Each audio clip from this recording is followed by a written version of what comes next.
guys, welcome back to chapter 15 technically, which is different types of organisational structures here with AARevsion. So it's back to definition time. So organisational structures defined as the framework, usually hierarchical, which shows how a business arranges its lines of authority and communications and allocates responsibilities and duties. Can you guys actually say hierarchical properly? Like, you can say hierarchy, but hierarchical is such a complicated word. Anyways, so there's an organisational chart that you've got to need to know, sort of, like, it's nice if you know what sort of layout it's in. So at the top here, it's board of directors, then it's managing director, and then the managing directors manage the production managers, the market managers, the finance managers, and the human resource managers.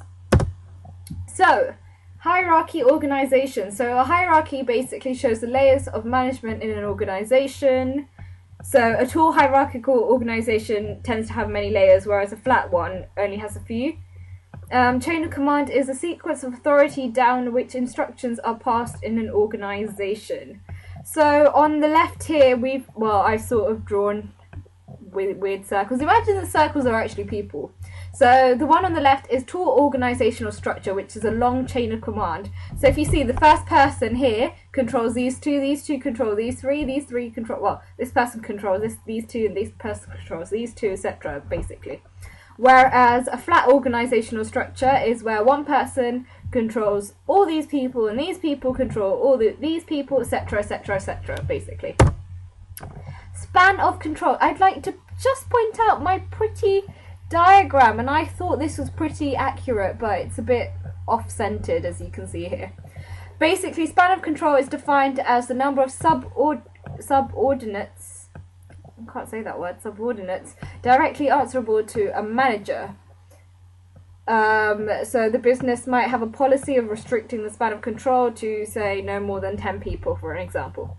So wide span of control is sort of this, whereas one person sort of operates or is in charge of all of these people here.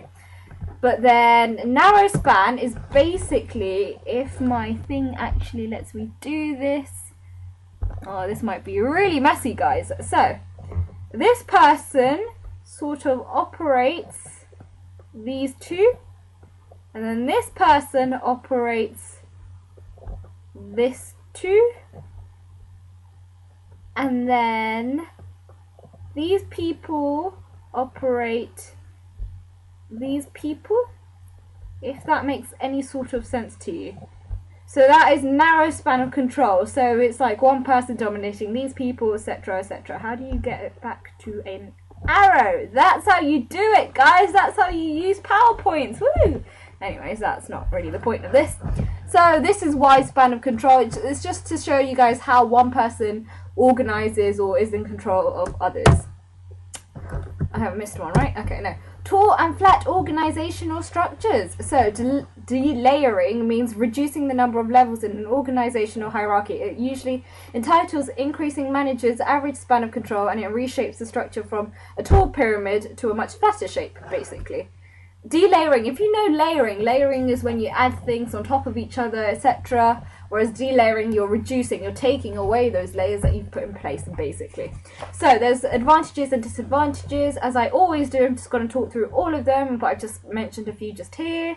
So, advantages of tall organisations, which is here.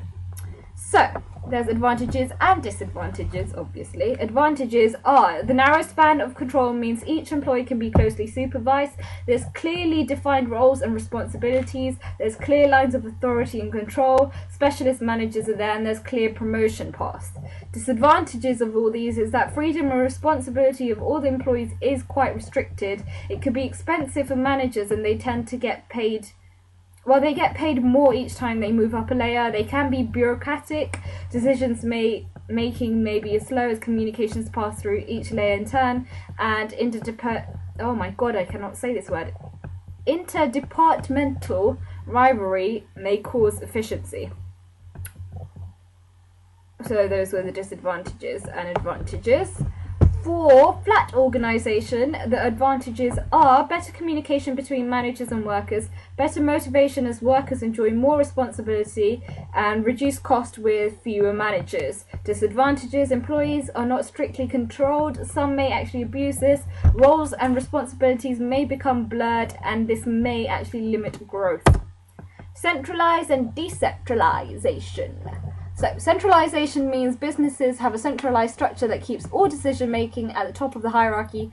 It's usually in the head office, usually amongst the senior management, etc. Decentralisation means moving along the decision making process away from the central head office and spreading it through the organisation, often to branch level. Delegation involves giving more individuals responsibility for their decisions rather than having top managers handling down all the decisions to employees who simply carry out instructions. So it's not just like a top heavy sort of thing like these sort of things. Advantages and disadvantages of centralisation and decentralisation, of course. So advantages of this are easier to maintain overall strategic decisions, more rapid decision making, and easier to achieve economies of scale. There's also easier to coordinate budgets. Disadvantages for this is hierarchy tends to be taller and more bureaucratic and can actually lack flexibility. Local needs are not really catered for because local opportunities may be missed, and local managers may feel quite powerless and demotivated.